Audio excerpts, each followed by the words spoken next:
Você bebe o drink, conta a lenda no espelho e repete o apelido Blood Mary como se fosse a verdade absoluta. Mas e se eu te provar que a rainha que você chama de sanguinária matou 10 vezes menos que o pai herói dela?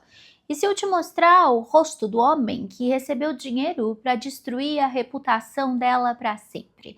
Oi, coroados e curiosos, eu sou a Steph e agora você vai pegar o seu café. Porque hoje a gente não vai dar aula, a gente vai expor uma fraude de 400 anos.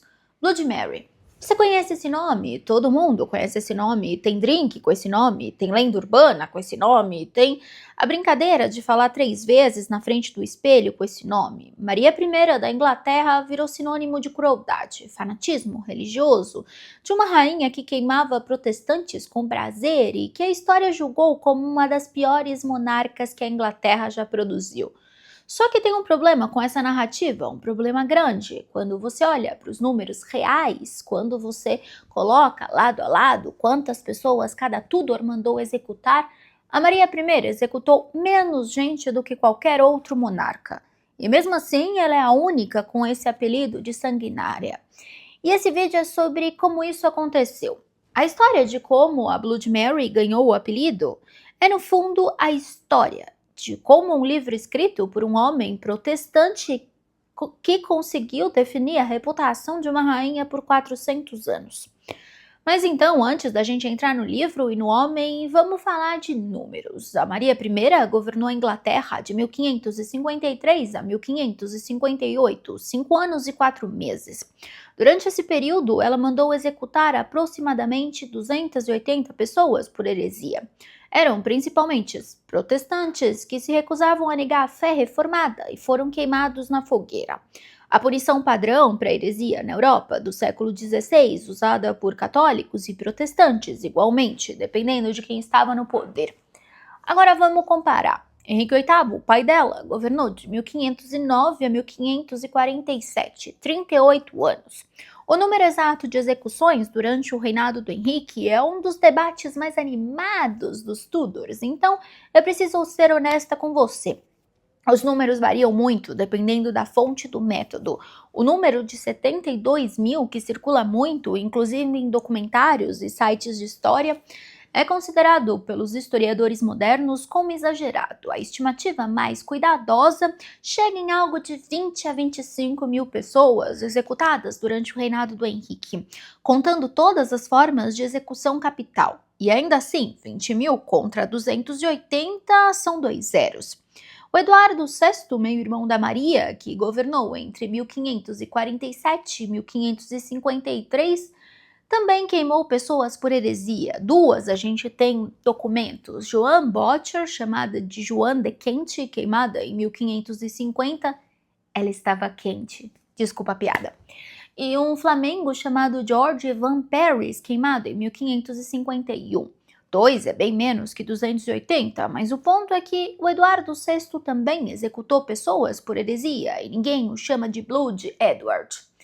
Então tem Elizabeth I, a rainha que virou símbolo do período dourado inglês, a rainha virgem que os ingleses celebram até hoje com tanto orgulho. Ela mandou executar mais de 300 pessoas, principalmente católicos, durante o reinado, mais do que a Maria. Mas ninguém a chama de Blood Elizabeth. Então, o que explica por que a Maria seja a única Tudor com o apelido de sanguinária, se os números mostram que ela foi a que menos matou? A resposta tem o nome, John Fox, e um livro, Acts and Monuments, e um contexto político específico que tornava a destruição da reputação da Maria não só conveniente, mas necessária. Tá, mas quem era Maria antes dessa reputação? A Maria nasceu em 1516, filha do Henrique VIII e da Catarina de Aragão. Foi a única criança do casal que sobreviveu à infância. Cresceu num ambiente de estabilidade relativa. Os primeiros anos foram bons. Ela era a filha amada de um rei que ainda tinha esperança de ter um filho homem, mas que gostava dela. Ela recebeu educação sólida, falava latim, francês, espanhol e era considerada inteligente e culta. Então, quando ela tinha 11 anos, a vida dela começou a desmoronar. O pai decidiu que o casamento com a mãe era inválido, que a Catarina de Aragão nunca tinha sido sua esposa legítima e que, portanto, Maria, filha do casal, era bastarda, ilegítima e sem direito ao trono. A pressão colocada sobre a Maria nos anos seguintes foi brutal. Ela foi afastada da mãe, as duas nunca mais se viram após 1531, foi destituída do título de princesa e rebaixada a Lady Mary. Sua casa foi dissolvida e ela perdeu a posição de herdeira que ocupou durante toda a infância. Ao mesmo tempo, ela foi pressionada durante anos a reconhecer a nulidade do casamento de seus pais e admitir que ela era ilegítima, algo que ela resistiu em fazer sob ameaça. Ela tinha 16, 17, 18 anos durante a parte mais intensa dessa pressão. A mãe estava presa em castelos separados, morrendo lentamente do que provavelmente era câncer. A Maria resistiu com uma teimosia que os historiadores descrevem como uma combinação de coragem genuína e convicção religiosa profunda. Ela era católica, o casamento dos pais era válido perante Deus e perante Roma, e ela não ia assinar um papel dizendo o contrário. No final, com a mãe morta e com as ameaças cada vez mais sérias, ela assinou, sob pressão, com reservas mentais que ela registrou em correspondências privadas, mas assinou, e carregou o peso disso pelo resto da vida. Quando Henrique VIII morreu em 1547 e o Eduardo VI subiu ao trono com 9 anos, a Maria estava na casa dos 30 anos. Tinha passado a maior parte da vida adulta em um limbo político. Continuava praticando a missa católica em privado, mesmo quando isso se tornou tecnicamente legal sobre o governo protestante do irmão, e tinha sobrevivido a uma das infâncias mais traumáticas que qualquer pessoa no século XVI inglês podia ter vivido.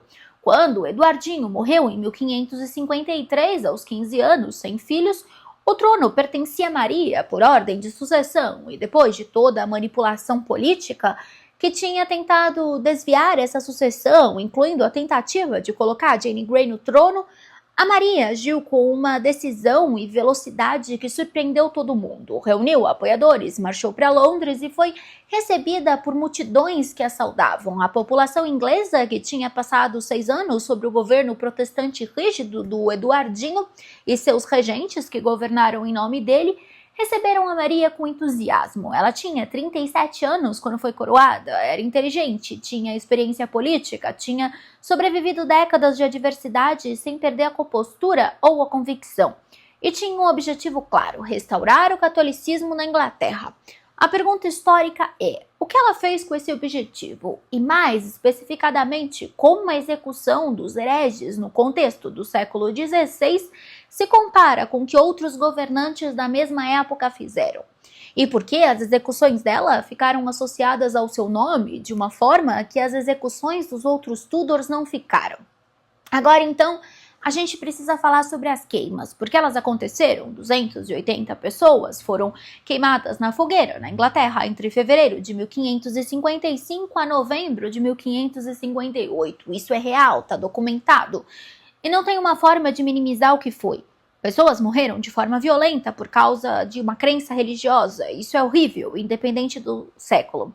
Mas o que isso significa no contexto histórico? Queimar pessoas por heresia era a prática padrão na Europa do século XVI, usada por todos os lados do conflito religioso.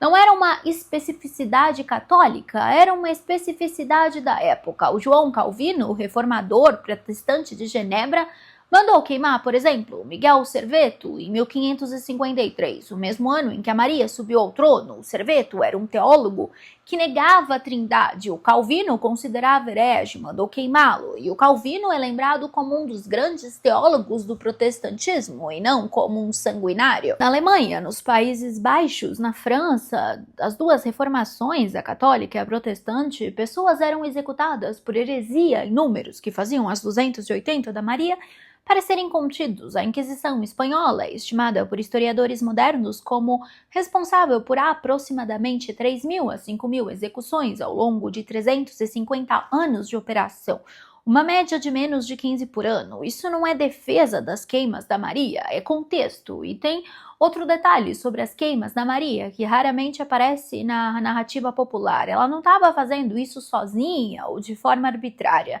As execuções exigiam processo legal, julgamento junto com a igreja e múltiplas oportunidades de recantação. Os protestantes que foram queimados tinham sido processados, tinham tido chance de abjurar, que é renunciar à heresia, e tinham recusado. Alguns recusaram repetidas vezes, de forma deliberada, escolhendo o martírio como ato político e religioso. Isso não torna a morte deles menos real ou menos horrível, mas torna a narrativa da Maria como uma rainha que queimava pessoas por capricho ou por sadismo uma distorção da realidade histórica. Ela estava aplicando a lei religiosa do período com a seriedade que a lei religiosa do período exigia, exatamente como o irmão Eduardo VI tinha feito, exatamente como a irmã Elizabeth faria com os sacerdotes católicos. Então, por que Maria ficou com o apelido e os outros não? Porque 280 execuções em 5 anos definiriam uma rainha para a eternidade, enquanto dezenas de milhares durante um reinado anterior não produziram equivalente. A resposta está no livro, publicado em 1563, 5 anos depois da morte da Maria, durante o reinado da Elizabeth.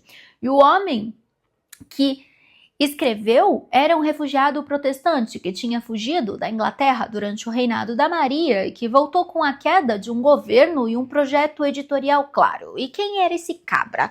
O John Foxe nasceu em 1517 em Boston, Lincolnshire. Estudou em Oxford e converteu-se ao protestantismo durante o reinado do Eduardo VI, e quando a Maria subiu ao trono e começou a reverter as reformas religiosas, o Foxe foi um dos protestantes que escolheu o exílio em vez do risco. Ele foi para o continente, passou por Frankfurt, Basileia, Estrasburgo, e durante os 5 anos do reinado da Maria ficou fora da Inglaterra, trabalhando num projeto que tinha começado a esboçar antes de partir. Quando Elizabeth subiu ao trono em novembro de 1558 e a Maria morreu, o Foxe voltou. E em 1563, 5 anos depois, ele publicou o livro que todo mundo chama de O Livro dos Mártires de Foxe ou O Livro dos Mártires. O livro era, nas palavras do próprio Foxe, uma história da igreja cristã com foco especial nos mártires protestantes, as pessoas que tinham morrido pela fé reformada. E o período que recebeu mais atenção, mais detalhe, mais narrativa elaborada era, claro, o reinado da Maria I. As 280 queimas foram documentadas caso a caso, com nomes, datas, locais e com descrições vívidas e emocionalmente intensas do sofrimento das vítimas. O livro era enorme, a primeira edição tinha mais de 1.800 páginas, as edições posteriores cresceram e tinham ilustrações, gravuras em madeira que mostravam as queimas com um realismo visual que o século XVI raramente tinha visto em impressão. Corpos nas chamas, multidões ao redor, rostos de sofrimento, era o equivalente Tudor de uma campanha de mídia com apelo emocional máximo. E foi distribuído com o apoio explícito da Elizabeth I. Em 1571, um decreto da Igreja da Inglaterra determinou que o livro dos mártires do Foxe fosse colocado em todas as catedrais e em muitas igrejas paroquiais do país ao lado da Bíblia. Para uma população majoritariamente analfabeta que obtinha informação visual nas igrejas, isso significou que as imagens das queimas da Maria I estavam em todos os lugares, eram vistas toda semana por pessoas que iam à missa. Agora pense em quem estava no trono quando esse decreto foi emitido. Elizabeth I, filha da Ana Bolena, meia-irmã da Maria, a rainha cujo direito ao trono dependia da reforma anglicana, porque se a reforma é legítima, o casamento de Henrique VIII com Ana Bolena era inválido. Então, Elizabeth era bastarda e não tinha direito ao trono. Para Elizabeth, o reinado da Maria representava não só uma reversão religiosa, mas uma ameaça direta ao seu trono. E também tinha uma dimensão política no livro do Foxe que raramente é discutida. Ele não documentou apenas as execuções da Maria. Ele construiu uma narrativa específica sobre a história da igreja inglesa que colocava os protestantes como verdadeiros ingleses, verdadeiros herdeiros do cristianismo primitivo e os católicos como agentes de Roma. Essa narrativa de catolicismo como traição nacional foi muito eficaz na Inglaterra e moldou a identidade protestante inglesa por séculos. Mas o Foxe também omitia as execuções protestantes do Henrique VIII, que eram numerosas, omitia o contexto das queimas de heréticos no resto da Europa, omitia as execuções de católicos pelo Eduardo VI e depois pela Elizabeth I. Era uma história seletiva, era propaganda. e propaganda bem feita tem vida longa.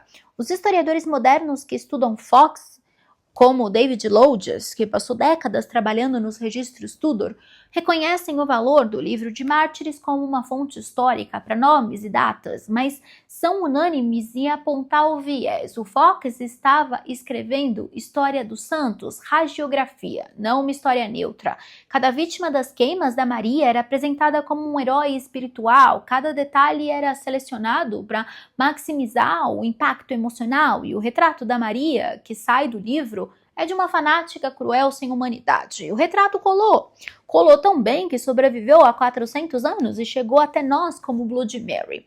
A historiadora Anna Whitelock, no livro Mary Tudor, England First Queen, publicado em 2009, constrói um retrato da Maria que é muito mais complexo e muito mais humano. Ela documenta uma rainha que era inteligente, tinha visão política real, enfrentou desafios que teriam destruído governantes menos determinados e cujas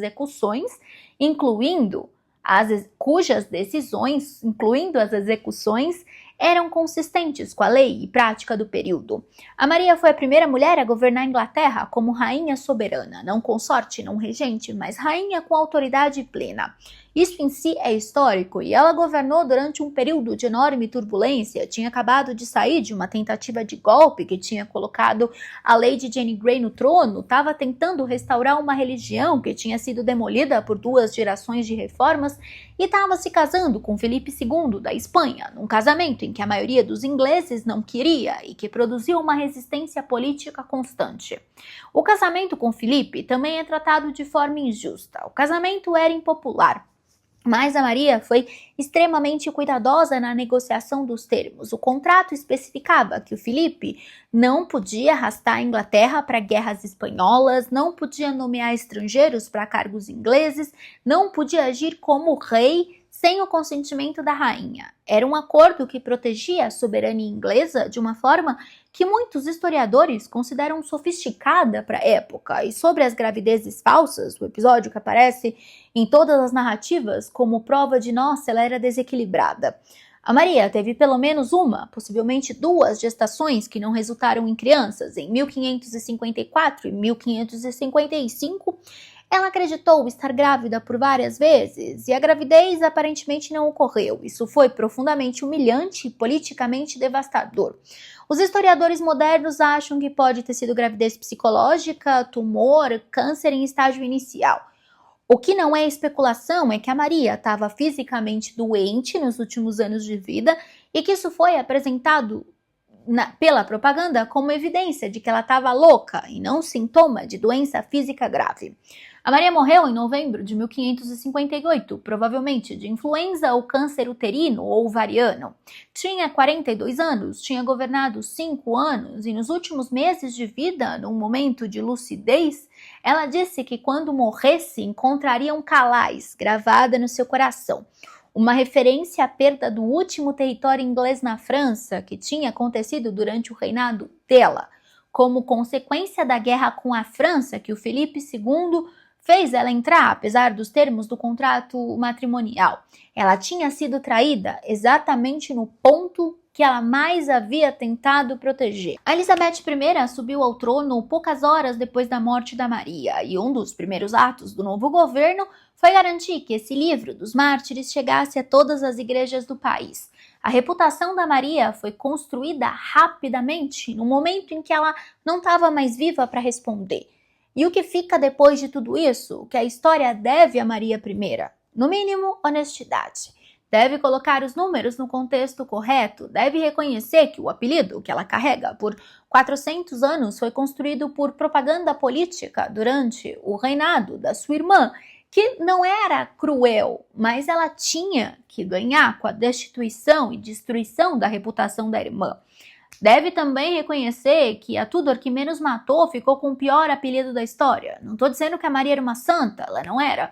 A diferença entre como cada um dos monarcas é lembrado não é proporcional ao que fizeram. é proporcional a quem escreveu a história depois. E o John Fox escreveu muito bem, com patrocínio de Estado, com distribuição garantida em todas as igrejas da Inglaterra, e querendo fazer a Maria parecer o pior que a Inglaterra havia produzido. Bloody Mary. 400 anos depois, o apelido continua. E a história real, mais complicada, mais injusta, mais perturbadora, está nos arquivos, está nesse vídeo e está esperando mais pessoas que queiram ler além do apelido. E eu espero que você tenha gostado desse vídeo. Aproveita e se inscreve no canal e se torna membro. Me ajuda a trazer conteúdos de qualidade para você todos os dias. Eu te espero amanhã. Um beijo grande às 8 horas da noite para o próximo Steph Flix.